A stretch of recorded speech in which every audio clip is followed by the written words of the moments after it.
June 5th was a big day, with the release of Phineas and Ferb Season 5, which I'll get to. But the day also held the release for what I'm talking about today, Mario Kart World.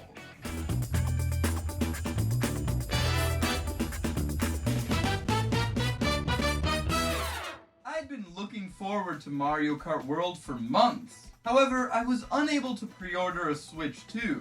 So the day of release, I went on a perilous journey, going to store after store. However, my efforts were fruitless, and by nightfall, I had no Switch. So then I went to my local Target a few days later, and there were now like 6 just sitting there. And now that I've had some time to try out the game, I want to give my thoughts on it. However, this is more of a first impressions type video, as while I have played the game quite a lot, I haven't completed it and unlocked everything. So later I may have more or different thoughts, but these are my opinions as of now. First of all, I want to get into the visuals, because the game actually looks a lot different from Mario Kart 8. This game feels kind of like it's evolving what Mario Wonder started, because the series has been getting more cartoony ever since then. One big thing that shows this is Donkey Kong's new design, which is a lot more expressive and looks like movie Donkey Kong. The design is good. I'm taking some time to get used to it just because it's such a big change, but it's not a bad design. It kind of reminds me of the Shrek 5 redesign, except not unnecessary, jarring, and ugly. But they both make the characters look more expressive. But this cartooniness has led to some fun additions to the visuals.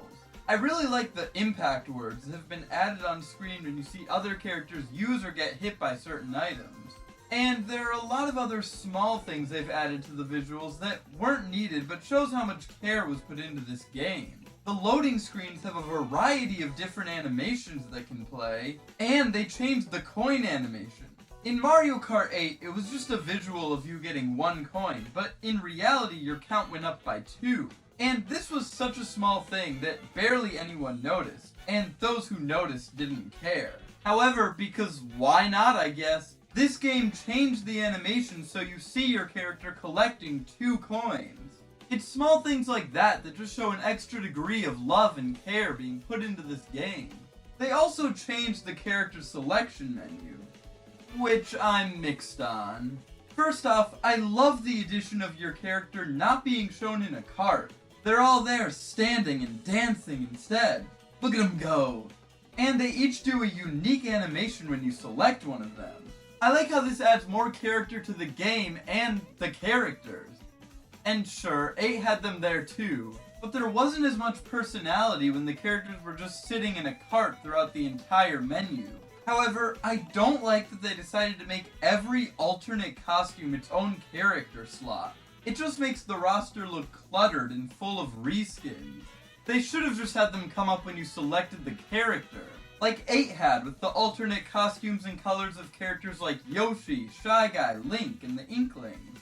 The menu being so cluttered leads to my other problem, the multiple screens. I always prefer a nice big menu, where sure there may be a lot of characters, but every single one is right there for the picking. Because with how this menu is set up, you have to scroll to the other screens in attempts to find the character you want, which I can only assume will get more frustrating the more alternate costumes I unlock.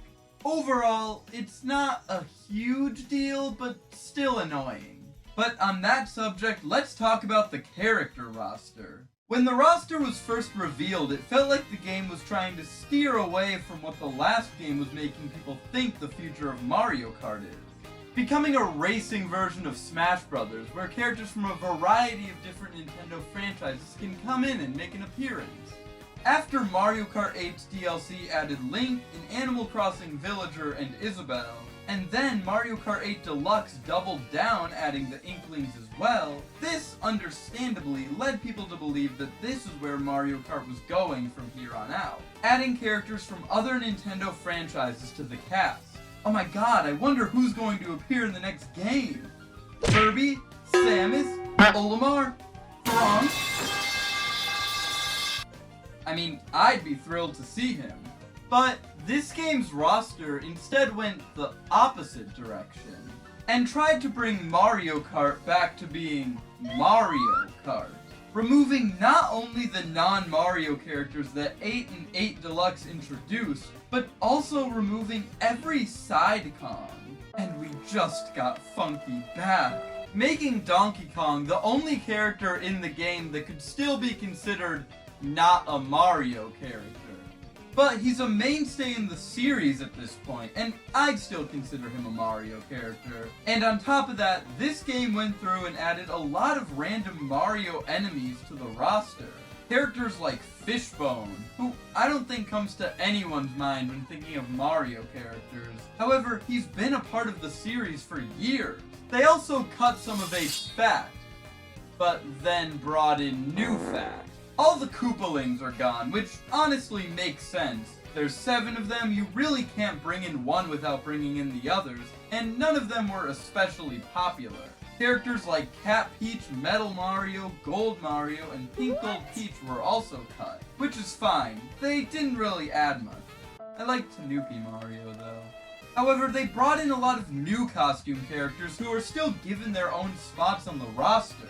So some of the characters people complained about for just being clones or costumes are gone. But the game brought in a lot of new characters who are also just costumes. However, I can't be too mad, because one complaint with Mario Kart 8 was the fact that some of the few new characters the game gave us were just clones, as the only non-Koopaling new characters the game's original roster had were Pink Gold Peach and Baby Rosalina. And these characters were chosen over other characters like Bowser Jr., Rybones, Birdo, and more, and chosen to be included instead of giving us interesting new characters. But this complaint isn't really valid with Mario Kart World, because while we do now have a lot of alternate costumes as characters, we still get pretty much every previous Mario Kart character you'd expect to be there, and plenty of new interesting characters. It's great to have Nabbit in a Mario Kart game that isn't a terrible phone game. And you can play as a cow. What more could you want? I also appreciate that with a lot of these weird new characters, they still gave them all a variety of creative trick animations. Even though some of these characters' designs obviously had very little to work with. The game has a starting roster of 31 characters. A mix between standard characters like Mario, Luigi, Peach, and Bowser, and more out there characters like the Penguin, Piranha Plant, Stingbee, and Pokey. And then you unlock 7 more characters for beating each of the cups, excluding the special cup, which is a perfectly normal way to unlock characters. You can get the alternate costume characters by eating food as a character that has an alternate costume, which at first was confusing because I barely found food in these maps, but eventually finding it got easier. You don't always unlock costume characters from this food though. Obviously you don't if you're playing as a character that doesn't have any alternate costumes, but sometimes you still don't even if you're playing as a character with alternate costumes. But this is rare, and I don't really mind that the costumes are slightly harder to get, because it means I'll come back to this game and these maps more to unlock all of the costumes, especially because there's apparently over 100 of them. I'm glad that there's a lot to unlock. I never really liked that 8 Deluxe had everything aside from one character and some kart parts unlocked right from the start. Also, I like that the food still gives you a boost. So even if you don't get a costume from it, there's still a benefit to getting it. However, there are 11 characters only unlocked through another character getting the Kamek power-up and transforming you into this character. And which character they turn you into is random, and possibly depends on the stage. But whether or not that's true isn't really known. This does seem a bit too hard. Because the food is in set locations, you'll eventually know some places where it is, and if you're playing as the right character, you'll usually get a costume. And if you don't, just replay the map and try again. However, with this Kamek method, you have to wait until someone gets the power-up, which in my experience doesn't happen much, and then there's a high chance you'll be turned into a character you already have. I feel like this will make unlocking the characters take too long and be too infrequent, as from what I've played, the item comes up very infrequently, and most of the time it turns me into a character I've already unlocked. I don't think this was needed. It could be seen as adding more playtime to the game, but I think the sheer amount of costumes already gives the game a lot of extra playtime. But overall, I think the game has a very good roster. I just think the way to unlock those last 11 characters could be a little different. It's also cool to see characters you haven't unlocked yet in the race, and you see a variety of characters in each race, because it's now double the racers, which is a change I like. You're more bunched together now, making some items easier to use, and more racers leads to more chaos and fun. But anyway, items, am I right? As to be expected, this game has a mix of new and returning items. However, some of the returning ones have some changes. So I'm just gonna rank them all to quickly give my thoughts on all of them. I don't know if I've even seen the blooper come up in a single race, but the blooper has never done much to help in any of the games, so it's going at the bottom. It's weird that they brought the feather back into the racing mode. It hadn't been part of it since the first game. It was brought back as a battle mode item in 8 Deluxe, but that made more sense, even though it wasn't that useful there either. It's above the blooper because it can have uses in certain areas, but most of the time I get it, it just kind of does nothing for me. No one has ever liked the coin item. It increases your speed a little bit, so it does something, but still pretty useless. The Kamek item is supposed to summon stage hazards. However, they either have never appeared or have never been noticeable to me. The only thing I've seen it do is transform me into another character, which doesn't really help the person who used it. And even if the hazards do appear, they'll also affect the character who summoned them, so it only really helps when you're miles behind. The hammer item doesn't go far enough to hit many people, which is a bit of a letdown for an item that gives you so many projectiles to throw at once. Boo has always been an item that has sounded better in concept than he actually is in execution to me. He can make you invincible and steal an item for you. However, the invincibility usually doesn't do much for me, and the item is usually nothing too powerful. It's a fine one to give to those middle spots, but nothing crazy. It's just coins, but more! In fairness, there is also a speed boost, but it still doesn't do a lot. The Bob-omb has always felt like it only hits the characters behind you. Even if you throw it in front of you, it doesn't blow up until you've already passed it. It helps when you need to hit the characters behind you, but is pretty much only good for that one purpose. The banana is fine and good for the spots it appears in, just nothing I go crazy over. Similar thoughts, but it ranks higher because there's more of them. The same as it's always been, what you'd expect, but it's never been exceptional. Like a mushroom, but can give you an alternate costume, so it's a bit better. Another item that is what it's always been. Satisfying to hit someone with, but not super powerful. The green shell, but a little better because it spawns in coins. It's good, I don't have much else to say on it. It's also good, it's green shells, but more. Old reliable, not the most powerful item, but always a good thing to get. Better than 8's version, you can throw it more and it's easier to hit people with because the characters are so much closer together. Another item that's more useful now that double the racers makes everyone closer to each other. It's the fire flower, but a different color. I ranked it higher because the ice effect on characters after they're hit looks cool. A little overhyped in my opinion. I like that it speeds you up and hurts other characters, but the increased speed makes it harder to target and hit other players. And in this game, it's no longer unaffected by rough terrain, which was one of the best parts of it in the other games. I know the official name is Spiny Shell, so that's what I wrote, but I hope Nintendo knows that no one will ever call it that. It doesn't always help whoever gets it. I'm overjoyed to see one coming while I'm in second place, but in terms of getting it in the back, it hurts the person in first and a few people in the lower spots, but not enough for it to have much of an impact on the person who actually throws it. This was originally going to be much lower, because the shrinking, even to the player in first place, is so short now that I don't even get why it happens at all. But using it made me realize that hitting every character in front of you is still valuable and helps a lot. This one is great and can always help me get up quite a few spaces. I honestly like these more than everything I've put them above. It's easy to use them to hit the people right in front of you. Sometimes they just quickly go away because people around you bump into them, but that is still useful. Really glad they brought this one back. A great item for the higher spots. can help you pull into first, and destroying a blue shell is always great. This one might just rank so high because it is pretty new to me. It was in Wii, but I didn't play that one much. But this one is helpful, and I get excited when I get it because it's pretty fun to use. This one would be number 1 in any game it appears in. It's just as good and helpful as it's always been. The only items scrapped from the last game were the Piranha Plant, who's now a character, which is a trade-off I'm fine with.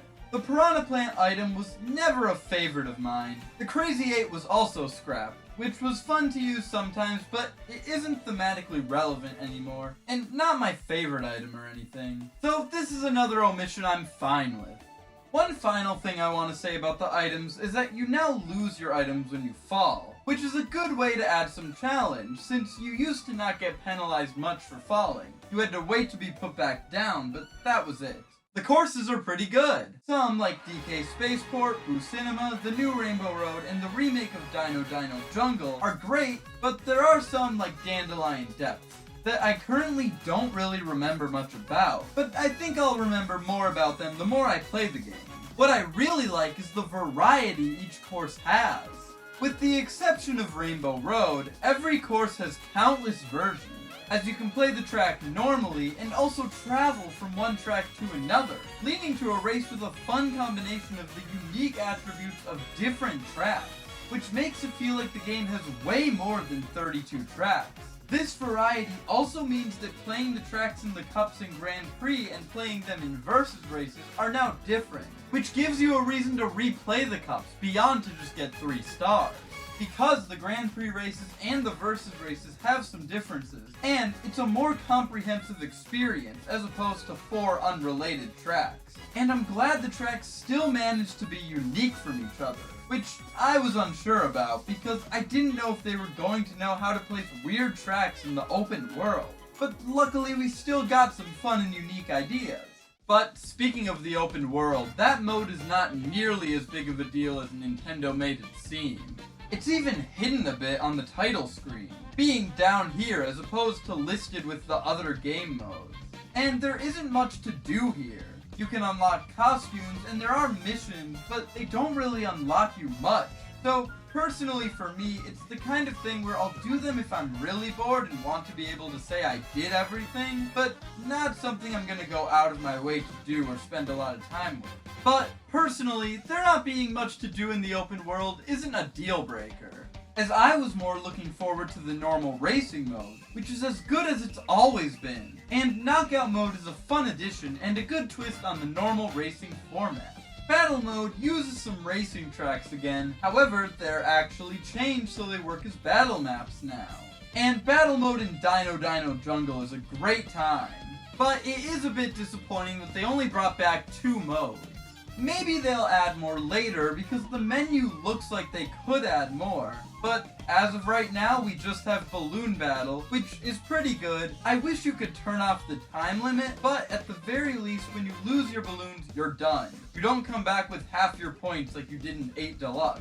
The only other battle mode is Coin Runner, which was never a favorite of mine, so the fact that they included this mode over something like Shine Thief is a bit disappointing. Online works well, not that there was really any fear about it not working well. 8 Deluxe never had any problems with online. It was always Smash Ultimate that had issues when playing online. However, in this game, it sometimes takes way too long for a match to start. They do at least let you drive around in the open world while waiting, so you at least have something to do, but at some points I was still getting pretty bored. And even though it takes a long time for the races to start, there still are computer players put into the matches. You can tell because their names are just the character names and they have no stats. The amount of these put in varies, and occasionally you get a match with none, but usually there are at least a few, and sometimes there are a lot. Finally, I want to applaud this game for doing something unique. A lot of the Switch's games were things like Smash Ultimate, that went to great lengths to be the biggest game in the series. So much so that it makes you think, what do you even do with a sequel? And by the end of the Switch's life, Mario Kart 8 Deluxe was no different, with 96 tracks by the end of 2023. So it leaves people wondering where they could go from here. And this game went in a completely different direction, as the interconnected courses are something new that separates this game from the others, and gives this game more courses than the initial 32, because you can play these courses in so many different ways. Off the top of my head, this is the only Mario Kart aside from Double Dash that aimed to do something more than just be another Mario Kart, which I think was a good move, because it would have been way too difficult to top Mario Kart 8 Deluxe, especially because a lot of the game's content was released over the course of more than 9 years. So I think that this was definitely a smart move that leads to a Mario Kart that stands out on its own and for once doesn't replace the old one. Which isn't a bad thing at all, because you can still play 8 Deluxe on the Switch too. And that isn't meant to insult Mario Kart World. This is more to say that they're both great games that have their own unique strengths and qualities. But overall, I would say Mario Kart World is great, with a lot to unlock, gameplay that's just as fun as ever, great new courses, and a unique new concept. And it makes me excited to see what Nintendo will do with new entries of other series on the Switch. One can only imagine what Nintendo could do with the new Doshin the Giant.